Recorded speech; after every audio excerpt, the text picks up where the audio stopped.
लीजिएगा।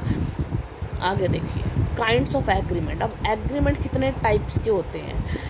एग्रीमेंट देखिए, broadly agreement can be classified as under depending upon what they are based on. कई किस चीज़ों पे बेस्ड होते हैं, बेस्ड ऑन ऑब्लिगेशन। जो एग्रीमेंट है ऑब्लिगेशन पे बेस्ड होते हैं। ऑब्लिगेशन होते हैं उत्तरदायित्व, उसके बेस पर यूनिलेटरल एग्रीमेंट होते हैं और बायलेटरल एग्रीमेंट होते हैं।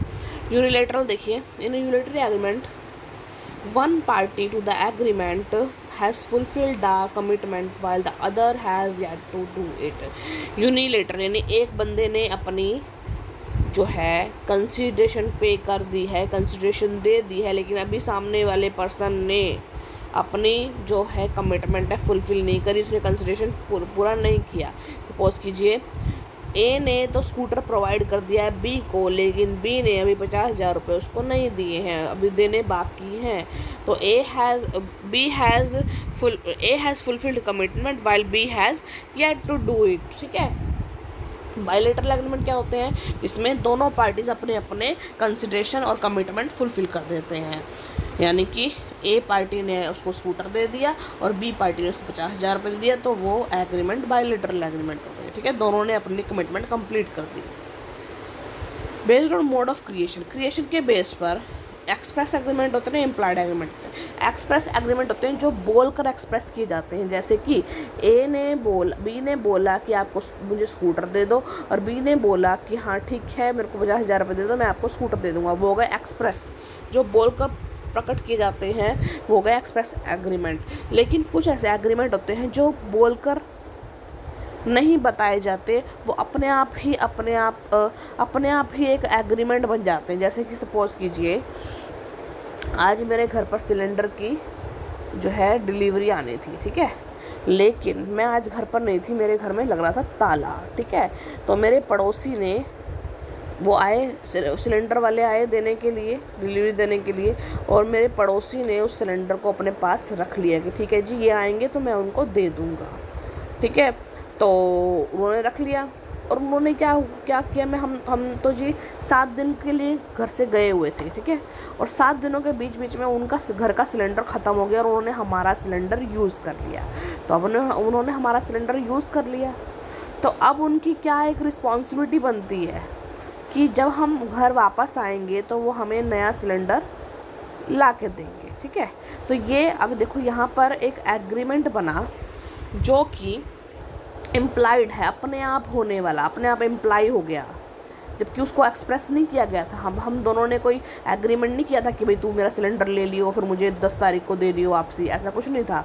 लेकिन क्या हुआ, ये एक कॉन्ट्रैक्ट अपने आप बन गया कि भाई मैं नहीं थी, उन्होंने मेरा सिलेंडर अपने पास रख लिया, और जब उनके घर का सिलेंडर ख़त्म हुआ तो उन्होंने यूज़ कर लिया। अब उनकी उनकी ड्यूटी बनती है कि जब मैं घर वापस आऊँगी तो मुझे टाइम पर मेरा जो सिलेंडर है मुझे वापस करेंगे। ठीक है, तो ये हो गया एक तरह से इम्प्लाइड एग्रीमेंट। आगे है बेस्ड ऑन एनफोर्सिबिलिटी। एनफोर्सिबिलिटी यानी कि किसी को एनफोर्स करना, तो वो एक होते हैं वॉइड एग्रीमेंट, एक होते हैं वॉइडेबल एग्रीमेंट इनफोर्सिबिलिटी के बेस पे। तो वॉइड और वॉइडेबल, वॉइड जो बिल्कुल रद्द हो जाते हैं, ठीक है, वॉइडेबल जो आने वाले टाइम पे कोई ऐसा काम किया जाएगा जिससे वो रद्द हो सकते हैं, वो होते हैं voidable. Void agreement. According to Section 2G of the Indian Contract Act, any agreement not enforceable by law is said to be void agreement. कोई भी ऐसा एग्रीमेंट जिसके ऊपर लॉ नहीं एनफोर्स कर सकते हम, उसे void agreement बोलते हैं। void agreement does not imply any legal rights or obligations for the parties to the contract. इसके अंदर कोई लीगल ऑब्लिगेशन नहीं बनती कि भाई कोई पार्टीज ने अगर कुछ ये नहीं किया तो वो उसको स्यू कर सकता है, नहीं कर सकते, स्यू नहीं कर सकते हैं इसमें।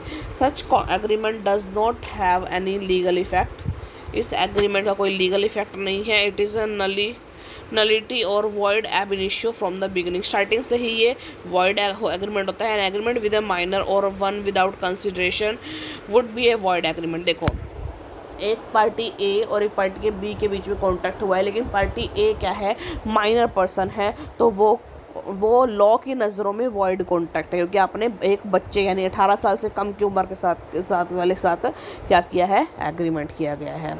और तो है, मान लो बिना कंसिडरेशन की, यानी कि ए ने स्कूटर दे दिया और उससे कुछ नहीं लिया उसके बदले में, तो वो भी कॉन्ट्रैक्ट नहीं है, वो भी लीगल कंसिडरेशन नहीं है उसके अंदर, इसलिए वो लॉ के नज़र में कोई कॉन्ट्रैक्ट नहीं बनेगा। ठीक है, वॉइड एग्रीमेंट होगा।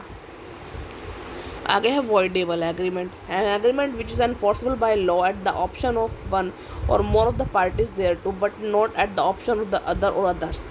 किसी एक पार्टीज के निगाह में तो वो एनफोर्सेबल बाय लॉ है, बट किसी दूसरी थर्ड पार्टी के लिए वो क्या है, एनफोर्सेबल बाय लॉ नहीं है, दूसरा ऑप्शन नहीं है अदर्स के लिए, तो वो होगा voidable agreement. It is voidable agreement as per section 2 of the Indian Contract Act. Such an agreement lacks essential element of free consent.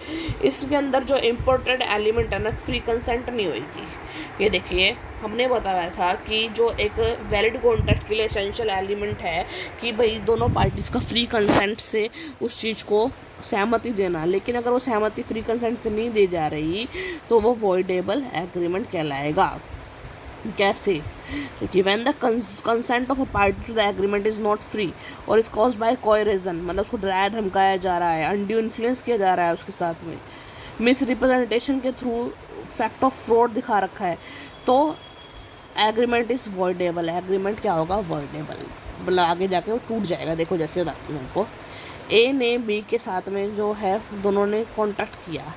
B ने ए से पूछा स्कूटर दे देगा, ए कहता नहीं देता, बी कहता देना पड़ेगा वरना मैं कोई रीज़न होता, डराना धमकाना, इन्फ्लुएंस करना। मान लो अनड्यू इन्फ्लुएंस होता है कि अपनी जो है लेवल का अपना, मान लो आप एक बंदा बिगर लेवल पे है, वो छोटे लेवल के पर्सन को इन्फ्लुएंस करेगा, अनड्यू गलत इन्फ्लुएंस करेगा कि तेरे को ये करना पड़ेगा वरना तेरे को जॉब से निकाल दूंगा, ये कर दूंगा, वो कर दूंगा। ठीक है, तो उस टाइम तो मान लो उसको डरा धमका के वो करवा लिया जाएगा कॉन्ट्रैक्ट। बट अगर लॉ में उसको चीज़ का पता चल गया, जब वो कॉन्ट्रैक्ट के बारे में लॉ को पता चल गया कि इसको डरा धमका कर ये कॉन्ट्रैक्ट कराया गया था, तो वो एक वॉइडेबल कॉन्ट्रैक्ट एग्रीमेंट माना जाएगा।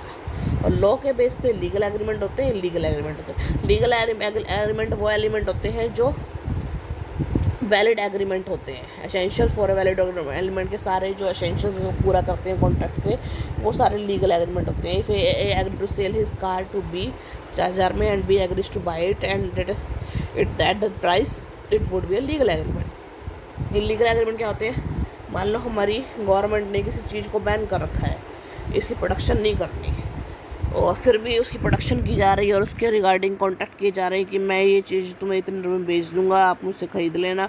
अगर ये कॉन्टैक्ट हो रहा है, मान लो क्या बैन है, सपोज़ कीजिए जो ये ड्रग्स वगैरह आते हैं वो बैन है, उसकी सप्लाई करना बैन है।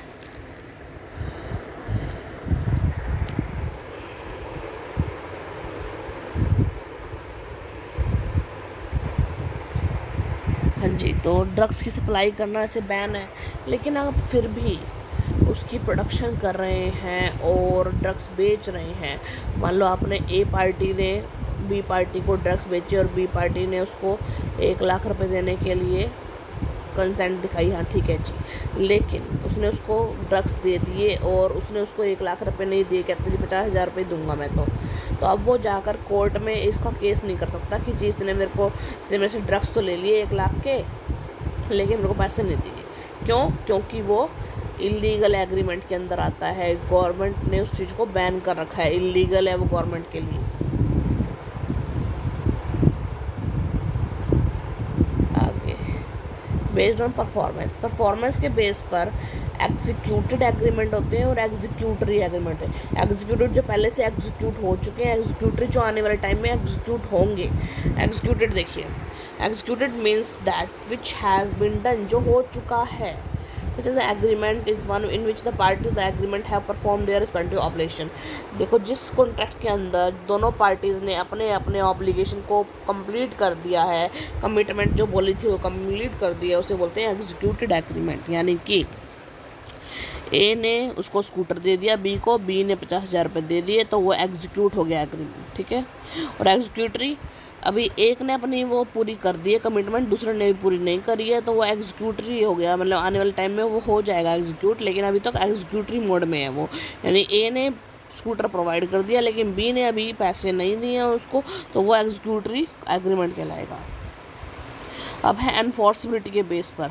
एनफोर्सिबिलिटी के बेस पे एनफोर्सिबल एग्रीमेंट होते हैं, अनएनफोर्सिबल एग्रीमेंट होते हैं।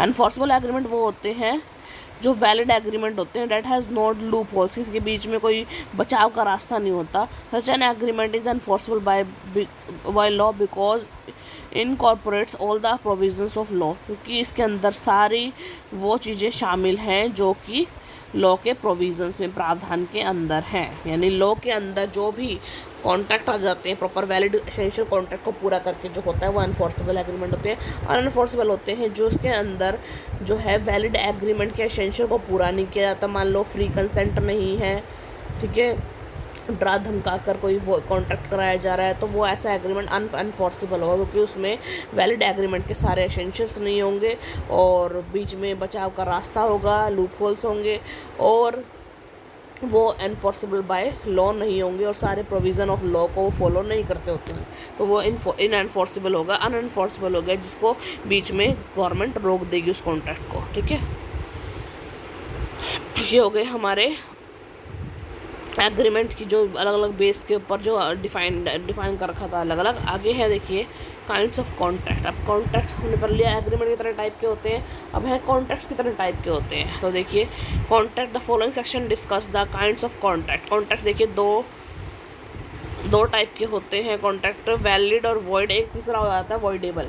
वैलिड कॉन्ट्रैक्ट वो होते हैं जो सारे एसेंशियल वैलिड जो एलिमेंट्स हैं वो पूरा करते हैं एक कॉन्ट्रैक्ट को लॉ के अंदर एनफोर्सेबल कराने के लिए। ठीक है, यानी कि जितने भी वैलिड एलिमेंट्स हैं वो उसको फुलफिल करें।